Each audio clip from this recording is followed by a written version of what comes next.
Right, we're going to start looking at our left hand position in a little bit more detail.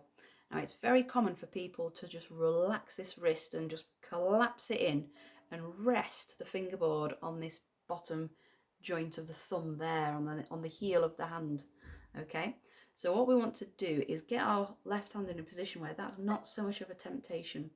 Okay, so what this does is it locks these muscles, and it really is difficult for your fingers to reach up onto the notes. Now, what we're aiming to do is get the left hand into a position where we don't have to reach up. It's all about drooping and dropping the fingers and relaxing the fingers into a more dexterous, easily movable position. Okay, so what we need to try and think about doing is just think about where our thumb is, where our inside of our index finger is in relation to the fingerboard itself. Okay, so when we're playing,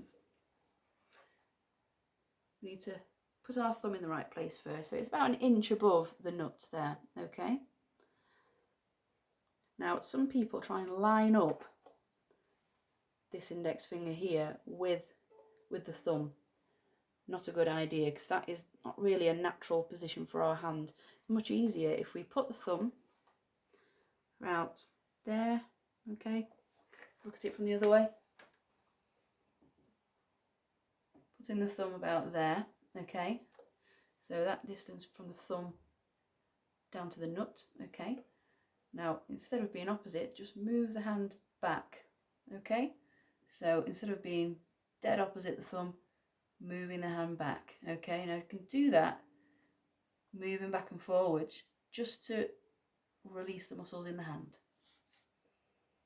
Okay, so once you have done that, just keep it down there. Okay, now what also happens is people relax too much this way, and we end up not having enough finger to actually reach across and touch the G string and actually touch all the other strings there.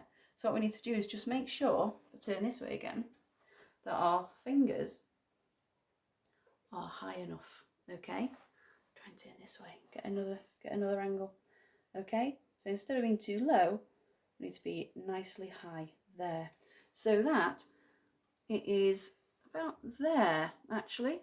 The bottom of that whole joint there, that's your joint there. So the bottom of it is in line with your black strip of your fingerboard. Right there. Okay, so you've got enough finger there to just go and droop the fingers down onto the fingerboard. Okay, so if we look with our first finger, okay, easier to see it this way, we've got a nice square shape to both knuckles there. Okay,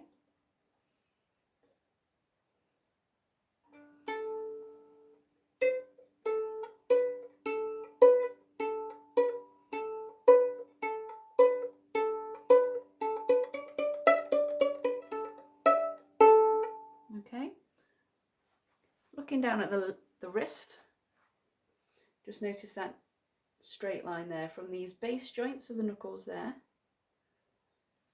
down to the elbow, the point of the elbow, avoiding any drooping. Okay, if you want to fold up a scarf or a nice clean sponge, you can pop that there, or cuddly toy sometimes does a good job, popping it there just to hold your hand back a little bit whilst you play a few scales or one or two of your pieces, just for practice, and then see how it feels taking it away, and try and maintain that shape, taking that support away. Okay, so that's just something to have a little go at in this week's practice. Okay, so that's what we're aiming for.